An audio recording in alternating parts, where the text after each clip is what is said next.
thing you have to consider is the aim and vision of the journal.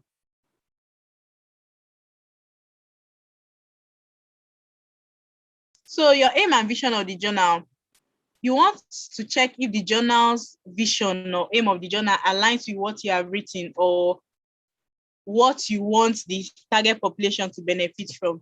Let me say journal of, let me say neglected tropical diseases, for instance. If there's a journal for neglected tropical diseases, let me say there's a journal for neglected tropical diseases, and the aim of the journal is to create awareness on neglected tropical diseases and to like attract the public, especially developed countries, to come and invest in neglected tropical diseases and to, how will I put it, fund research projects on neglected tropical diseases to end it. So if your, how will I put it, your article is on neglected tropical diseases, you cannot go to another journal that is talking about syphilis or a journal talking about pneumonia and publish your article. You have to check the aim and vision of the journal and make sure it aligns to what you have written on in order to know the particular journal to choose for your publication. Then the fourth thing to consider is your target audience. Well, let me say you are publishing an article on health. Your target audience should be medical students, people in the health profession, like doctors, nurses, radiographers, radiography students, students in allied medical sciences, nursing students, and co. If you are publishing a journal, an article on, let me say, literature, your target audience will be people studying literature, people who have interest in literature. You cannot publish an article on literature and expect many health professionals to come and be reading your articles, unless they are just reading it as like for, I don't know, extracurricular hobby or something like that. So you need to know the kind of target audience the journal you want to submit your publication is targeted at before you the journal for publication. So the fifth one to consider is the most recent publication history, of the journal. Let me say there are some journals that actually accept articles bi-monthly. There are some that accept every 3 months. There are some that accept every 6 months, and there are some that publish monthly, and there are some that publish immediately after you have submitted your article. So you need to check the most recent publication history of the journal. How soon do you want to publish your work? So you just like check if the journal publishes like every 3 months. And let me say you want your work to be published in 1 month or 2 weeks. You just look for another journal that will publish within that time frame. So that's what that just means. Then the last one is you have to consider whether open access is available. Open access, like there are some journals that you can't really access unless you have like an account, you have created an account with them or you have subscribed. There are some journals that require subscriptions in order to access the articles. That's, you have to pay money to view articles in that journal.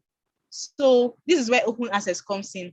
Open access research is what many medical students, especially in SCORI, advocate for. Open access means that the articles in a particular journal is open for everybody, whether the person paid money to read the article or not, whether the person created an account on the journal site or not, or whether the person, how will I put it, is a regular subscriber of the journal or not. Open access is usually recommended for most medical students because medical students don't have like money to subscribe to all those expensive journals, those international journals.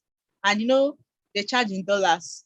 So just imagine people from low and middle income countries paying money in dollars to read articles that can actually be beneficial to them. So that's why we advocate for open access research. Then, okay, I'm supposed to show you links to some journals. Example of what I'm saying, a practical example.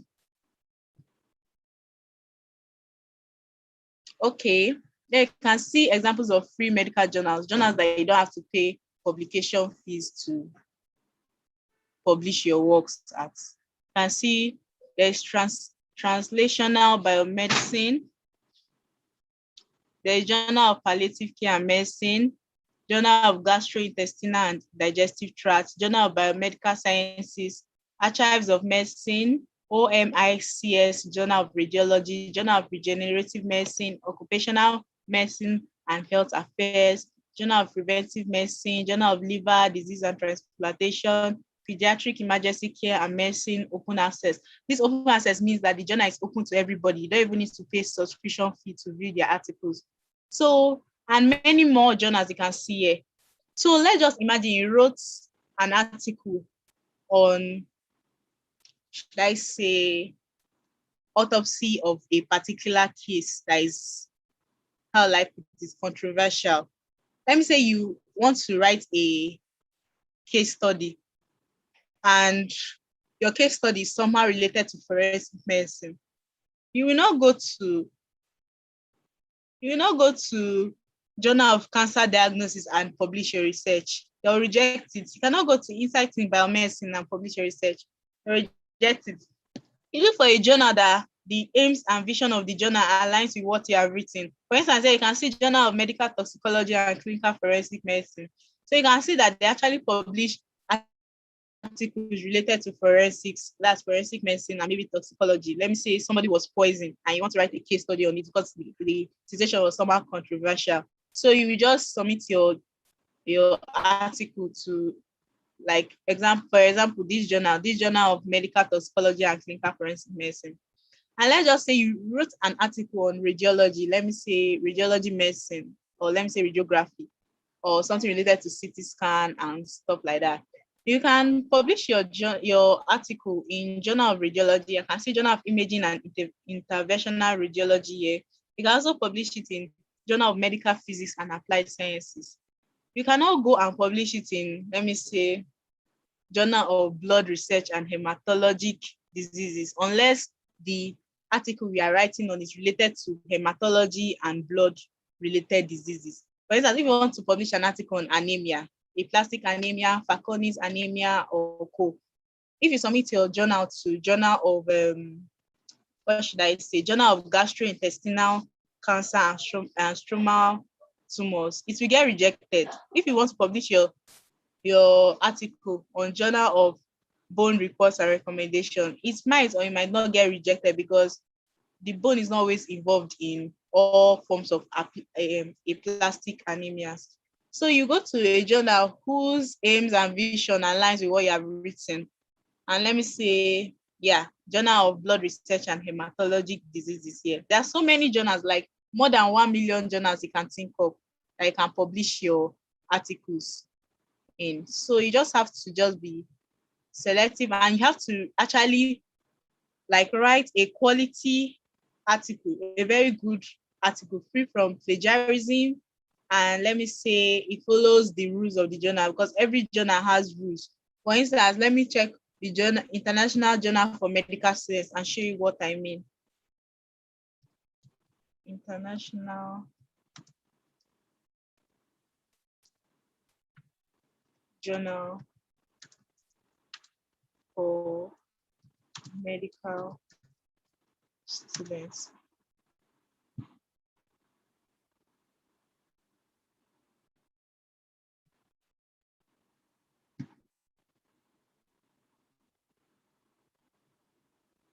This International Journal for Medical Students publishes almost every article related to medical students and related to what you are taught in medicine in school. So it's like all encompassing. So you can actually submit journals or articles. You can submit journal articles like related to medical education, related to what you are being taught in school to this journal, and they will accept it if it's a quality article. So for instance, let me say you want to submit your article. You have to first go to the instructions for authors and look at what they expect from you before you start submitting your article.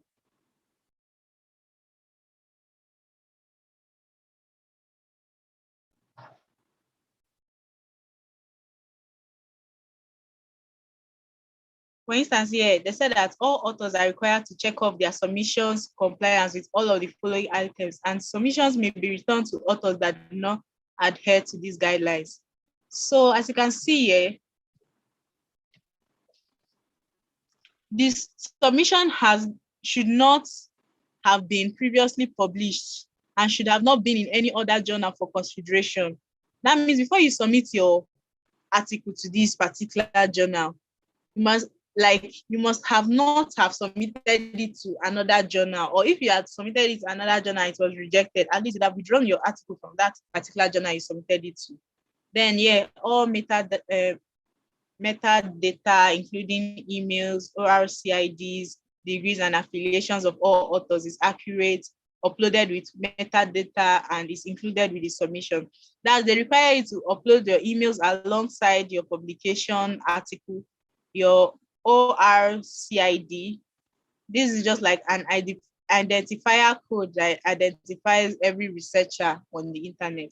Your degree, for instance, as medical students, your degree might be MBBCH or MBBS related to what your school is like practicing. My school is MBBCH. Then your affiliation is just like, let me say, your university or the organization you are working with, like you are publishing the article under. For instance, you might be working under a research team. Let me say you're working under NIMSA SCORI and you want to publish an article under NIMSA SCORI. You can decide to put your affiliation as NIMSA SCORI instead of the university. So the submission file has to be in OpenOffice, Microsoft Word, or RTF document file formats using the proper IGMS template. Then the text is in 10-point fonts, 1.5 spacing, and when required, employs italics rather than underlining. That's it. They said you should not underline anything in your article before submitting it to them. Instead, you use italics. Then the text adheres to the stylistic and bibliographic requirements outlined in the instructions for authors. Then at least one author of the manuscript is a current medical student in any university in the world or a physician up to 2 years after graduation. So this is like an important criteria for them to accept your article in this particular journal, because it's a journal for medical students. This journal just helps to ease the stress that medical students go through in submitting most of their papers in other journals. So they just try to create a niche for medical students to feel, to feel the, impact of research, or to feel how a researcher feels or something like that. So you must be a medical student to submit to this journal, or at least you must not have graduated from school for more than 2 years. That's from medical school for more than 2 years. So you must let me say I graduated from medical school in 2017. I cannot come and submit my journal to IGMS because I graduated from the medical school like 4 years ago. Then the submission supplementary files include, if any, equator guidelines, checklist field, figures, tables, photographs, images, and or diagrams. This is just optional. There are some articles that requires diagrams, there are some that requires tables, there are some that requires photographs and images. So they are like, you should submit it as an attached file, that's a supplementary file. Then the lead author affirms that this manuscript is an honest, accurate, and transparent account of the study being reported, that no important aspect of the studies have been omitted, and that any discrepancies from the study as planned and, if relevant, registered, have been explained. What it just means is that your study has to be, it's just more like ethical approval. Your study must have followed the ethical guidelines, and your study must be truthful. And actually, if you publish a study that's against the medical ethics, you can get sued for it, especially when you publish something that is related to a patient and you do not hide the patient's identity. The patient can actually sue you for it. For instance, all these case studies, most case studies are case studies of real life patients. So for you to publish a case study, you have to have ethical approval. For you to publish a study that requires demographic data, that's collection of data from real life people, you have to have ethical approval so that no information that will link people to the original people you are studying will get leaked.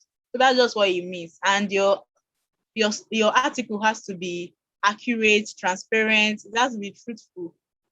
You don't have to lie in your article. Let me say you wanted to study 1,000 people, like a population of 1,000 people. You studied only like 10 people. You now went to lie that you studied 1,000 people and you're writing based on it. And let me say you come to a conclusion that has many errors or faults. So they might actually reject your article. Then conflict of interest, funding, and acknowledgements have been disclosed in the manuscript. Conflict of interest means that, let me say, one of the authors has a problem. Let me say what the ethical approval or something like that, or there was like an issue or a challenge while trying to study a particular population or trying to get information or writing a review article. So you have to indicate it under conflict of interest. Then funding, there are some research, especially original research write-ups that requires funding. So you write if your research is being funded and the organization that funded it, but you don't need to write the amount of money they gave you for the funding. Then acknowledgements. Let me say somebody helped you, your professor or your supervisor in school helped you in your research work, or let me say one of the authors was the one who edited the manuscripts. That's manuscript means like your journal article that has not been published. So let me say one of the authors was the one who edited it and let me say paraphrased it or just, I don't know, just helped you to remove all forms of plagiarism from your article. So you just have to just put, if you want to, you can just write their names under acknowledgements. Then if the article is not an experience or a letter to the editor, the submission should include as a supplementary file a field checklist based on the study design, stroke, care, Prisma, Sanra, consult, etc. All these things are just used for mainly systematic reviews. If you're writing an original articles, and if you're writing original articles, you don't really need all these things. They are used when you're writing systematic reviews. So you have to follow all these author guidelines before you actually submit your journal article. If not, it might get rejected. And there are different types of articles. You can see here, original article, short communication, case report, reviews, special sections, letter to the editor, experience, interview, etc. And there are some journals. One thing you should understand is that there are some journals that publish only few of these article types. For instance, if you want to publish a short communication article and your target journal does not publish short communication article, you don't need to go and submit your article to them because it might get rejected. You consider the kind of article types that the journal publishes before you go and submit. So I actually recommend medical students to go for free online journals because paying for all these journals is not actually cool unless the journal is a very strong journal like Elsevier. Let me even type it. The publication fee for Elsevier.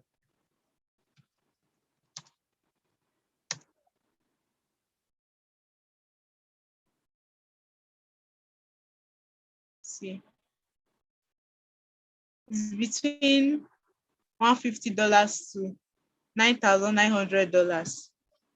But it's a very good journal per se. It's a very good journal. But if you have money, you can actually pay for this kind of journal. But for medical students, I recommend free journals because there are so many free journals online that have the same quality as this Elsevier journal.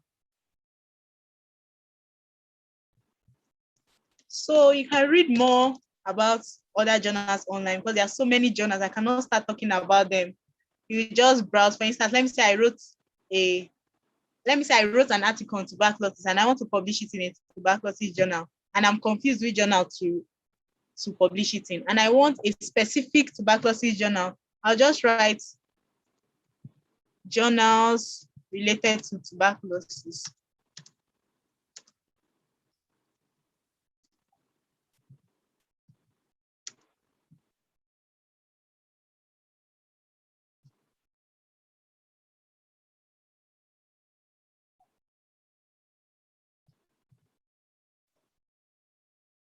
So you can see there are many journals here. High journal impact factor means that the journal targets like the particular, like a specific population that actually has interest in tuberculosis. For instance, if you use the hashtag tuberculosis, it might target them. So another thing you need to do when you're writing a journal is to use metadata. Metadata means that when somebody types information related to what your metadata is, your publication might come up. For instance, your metadata might be, if you're writing something on tuberculosis, your metadata might be tuberculosis, infectious disease, medicine, health, and so on. So you can see there's microbacterial diseases. This is like a journal of microbacterial diseases, journal of tuberculosis, British Journal of Tuberculosis, British Journal of Tuberculosis and Diseases of the Chest, Indian Journal of Tuberculosis, Journal of Tuberculosis Research, SAARC, Journal of Tuberculosis, Lung Diseases and HIV. So let's check the updated list of high impact tuberculosis journals.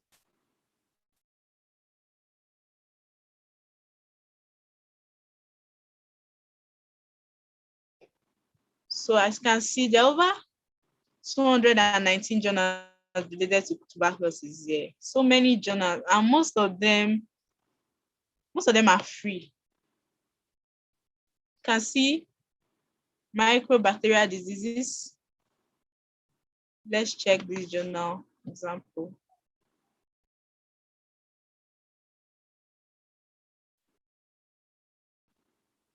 You can see International Journal of Tuberculosis and Lung Disease and Co.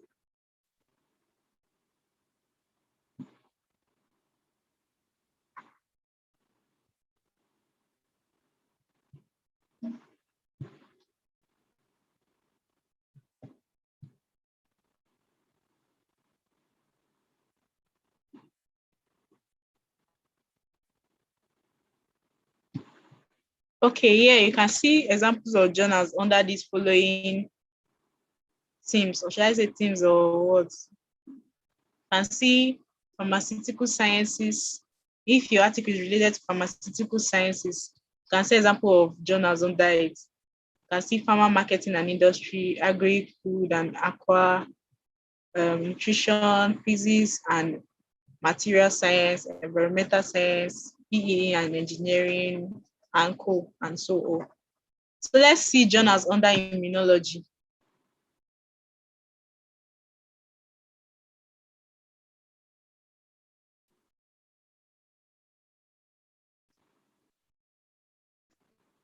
This is what I was saying. There are some journals, before you can access them, you have to subscribe, and they have a particular subscription fee. Those journals are not open access journals. But there are so many journals online that are open access journals. They are free to everybody.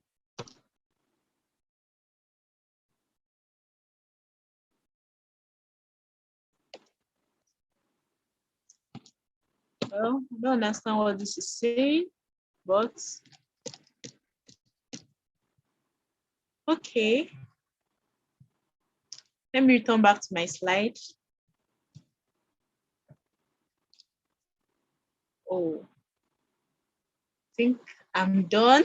Sorry, I prepared a very short slide because I cannot start talking about all the journals one by one. But you can just like focus on the factors needed or factors to consider when choosing a journal for publication. And I recommend that you choose a journal that has no publication charge or little publication charges. But if you want to still pay for journals, you can still pay for them if you have money. So please, if you have any questions, please feel free to ask me. Thank you.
Please, if you have any question.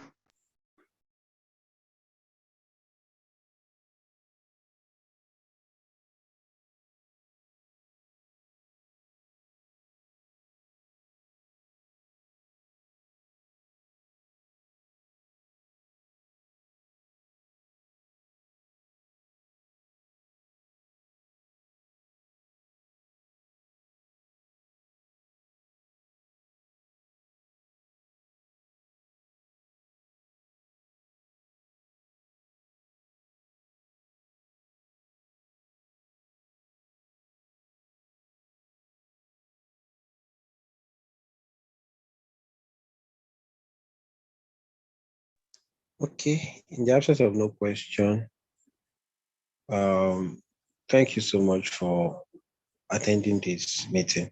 So sorry for starting late. We'll get to start on time next week. And next week will be our last class for this training.